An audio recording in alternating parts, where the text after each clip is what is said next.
Alright, so I am reworking the Chapter 6 Part 2 lecture for my undergraduate statistics course, since when we did the real lecture it ate our video. So the last video ends with talking about how to get p-values from z-scores, and specifically using the pnorm function in R, and making sure you understand which way the lower tail part should be. This is also covered in the Chapter 7 videos that will be uploaded this week. Depending on which way you want to go. So if I want, let's look at an example here, to calculate above a z-score. Now remember, these example numbers here match this slide up here on how to calculate the different types of questions you might get in this class. So if I wanted to calculate above a z-score, I'm really looking where the lower tail is false, because we're picking everything out here to the right.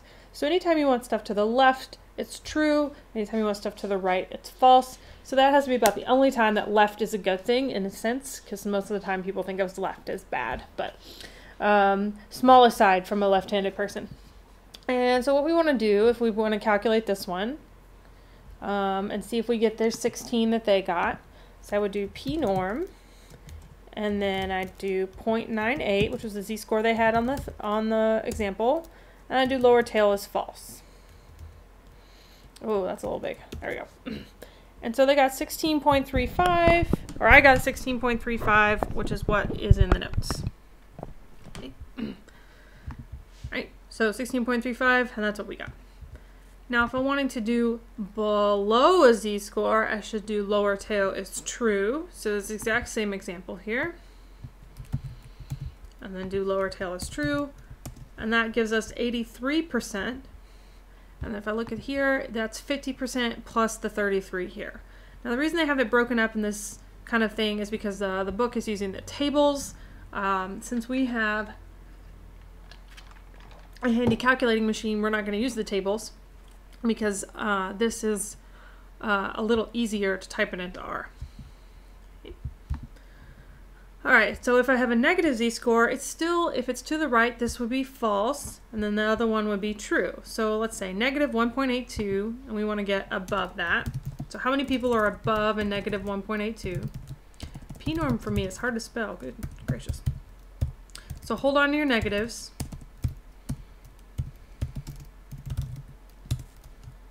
Oop, false for this one. So we should get 96.56%. Go back here. So 46.56 plus 50 is 96%. If I wanted the percentile, or instead if I said what's below them, I'd do lower tail is true. So above and below a z-score just depends on what they're asking for. Now remember, if they say I want the percentile for something, they're always talking about lower tail is true because they want everything up to that point. If they're talking about above, it would be false. So there's the lower one. Now something that's a little harder is a percent at least as extreme as the z-score. So this is two tails of the distribution.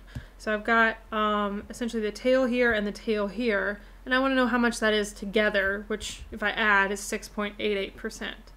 So what we would do is take our, it's the exact same one here, so our pnorm, let me just retype it,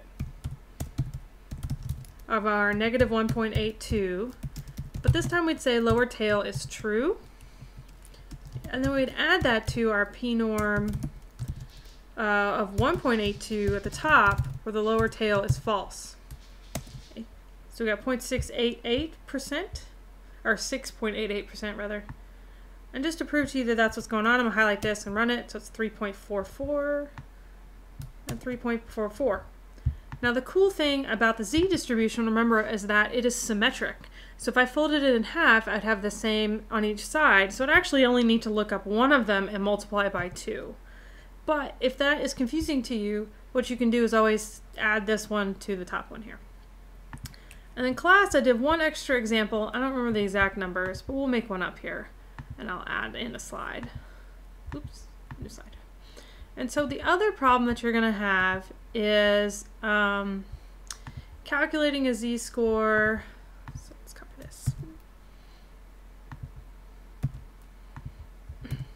Okay, percentage between two z-scores.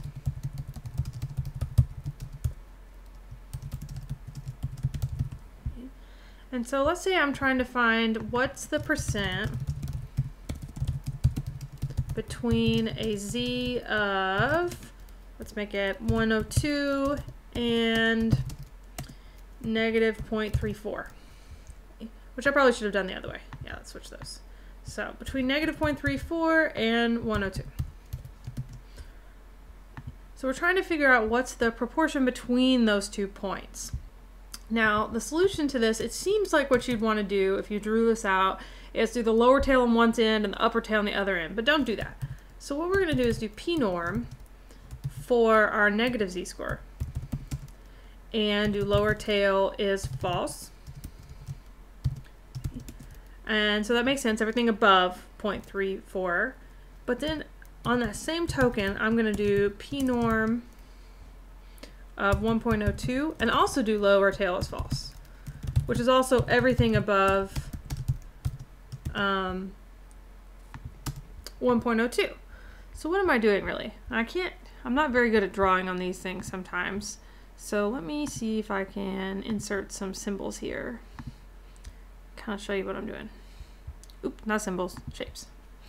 Okay. And we'll do a line here to represent the distribution. Go away. Okay.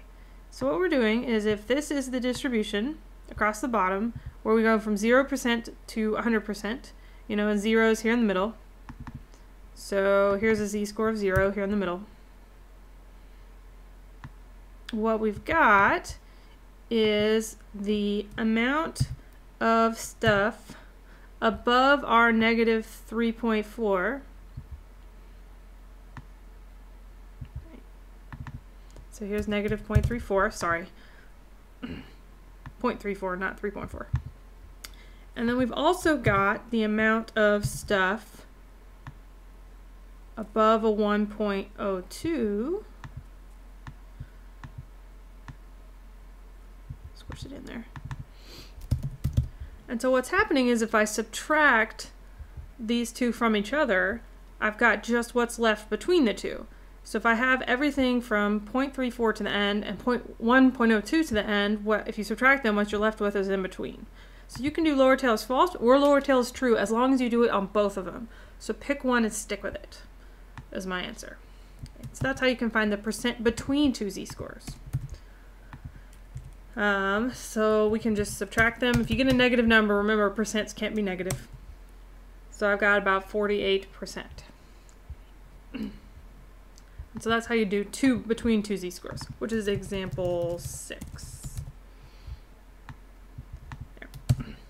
And that's something I drew on the board in class, so I'm trying to recreate that picture. Now, if let's say I want to go the other way. Instead, I want to get a z-score from a p-value. Okay, and then that function is qnorm. Q stands for quantile. So what we'll do is put in p, and then do lower tail, false or true, again, depending on what we're interested in. And that's going to give us z. So when you put a number here into p, make sure this is proportion, so it needs to be less than 1. So let's do an example here. So they've given us a z-score of 0.33. So let me calculate.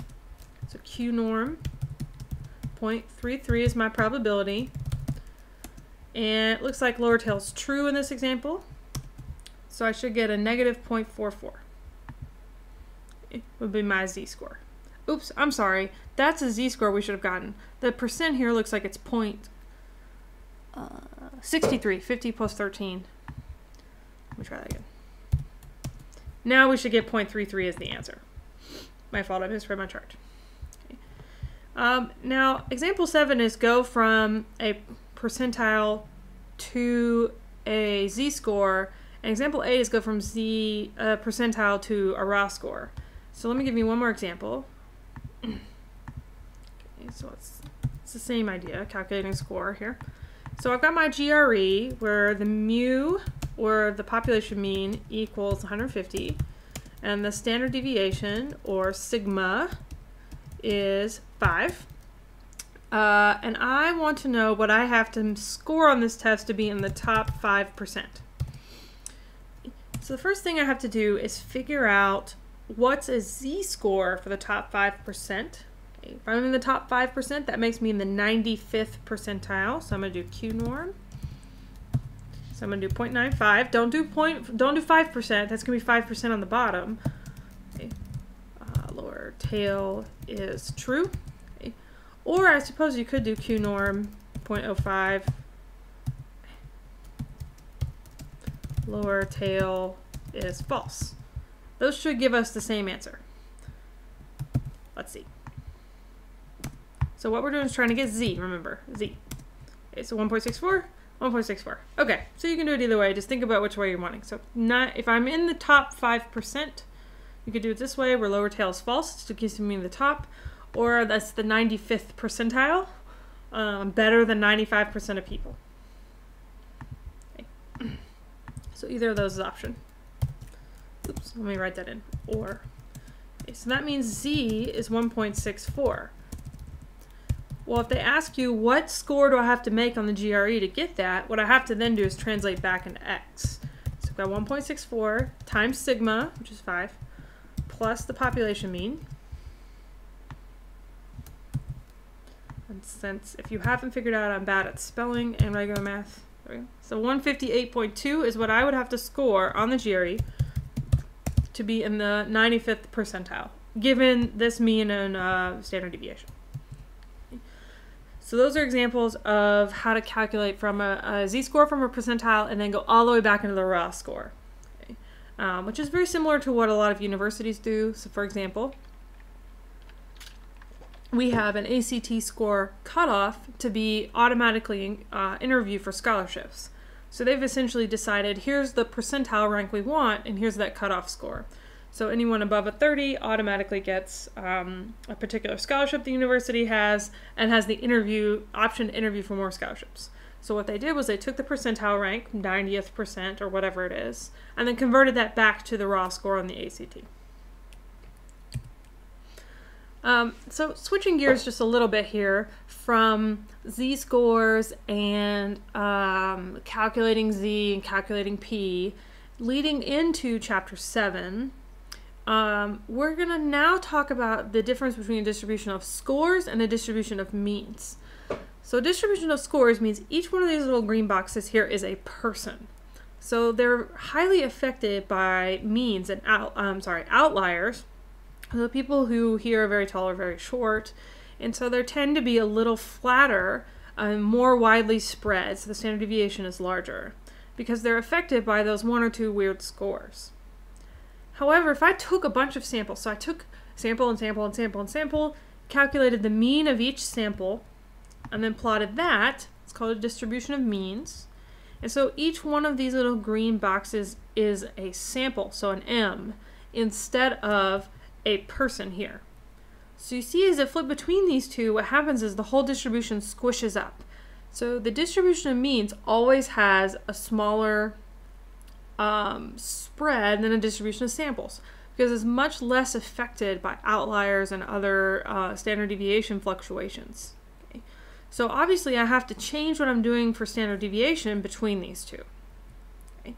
So what is the purpose of a distribution of means? Well, distribution of means is a theoretical idea. It's part of the central limit theorem that really allows us to test hypothesis testing in the next chapter because it has some nice mathematical properties. And so that is this like mathematical magic or the law of large samples. And so this is a distribution of scores in a population that's skewed. Okay, so this has got a positive skew out here, and that's not good for us because we want things to be normal to be able to use this z-chart. If I start doing a distribution of means, now this is the average of a whole bunch of samples from this population, but only with 2 people in each one. So you'll see it's less skewed. This, if I have 25 people in each sample, so each, remember, this is all means, a plot of means and not of scores. Look how normal it is. So I can make a non-normal distribution and sample from it a bunch of times and end up being normal. which is really beautiful for us when we get into the next chapters and we assume normality. So if you've never seen this video, you should go and watch it. It's called Distribution Bunnies. It's a really great explanation of how the central limit theorem works and the point of it using bunnies and dragons. And this is actually the video that crashed our recording, so I'm not going to play it here, but if you Google distribution, central limit theorem, and bunnies, you will find this video, and to me it's one of the best things that has been made about the central limit theorem. But to explain like the gist of the video is that the distribution of means, or the distribution of sample means, is normally distributed, even when the population is not normal. That is super important. If the population is skewed or bimodal or just crazy, the distribution of samples will still be normal. That's great for us. That means that we can use the ideas of hypothesis testing and normal distributions to our advantage. A distribution of means is also less variable, meaning that it is a skinnier distribution, and the standard deviation is smaller.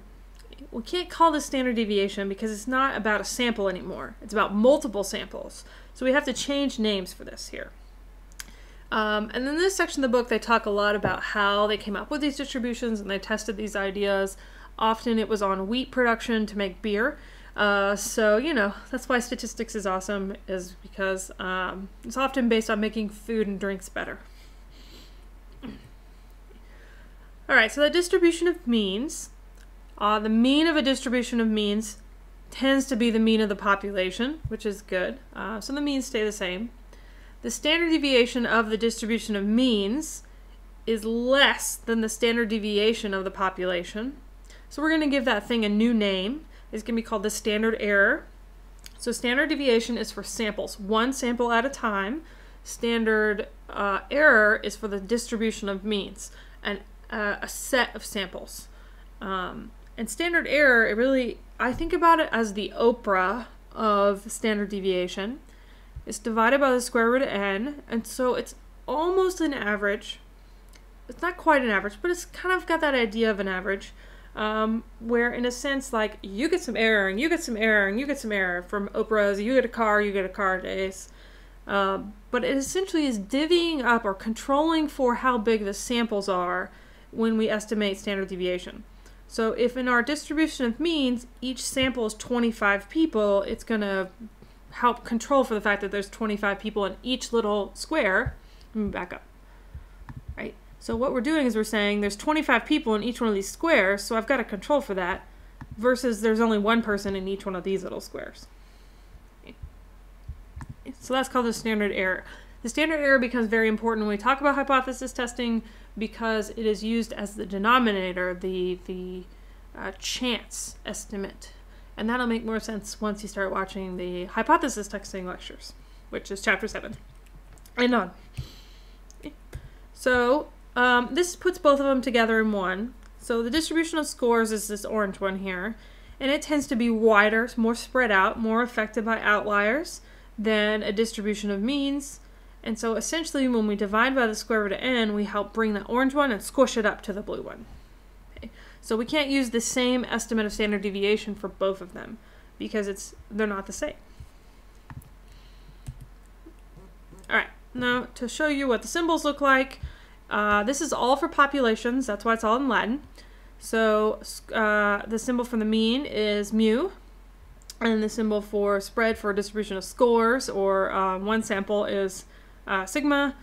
Mu m means it's a distribution of means. Now these two are often considered to be the same number, although different symbols. For standard error is sigma m because it's calculated from a sample, so it's like half Greek, half Latin.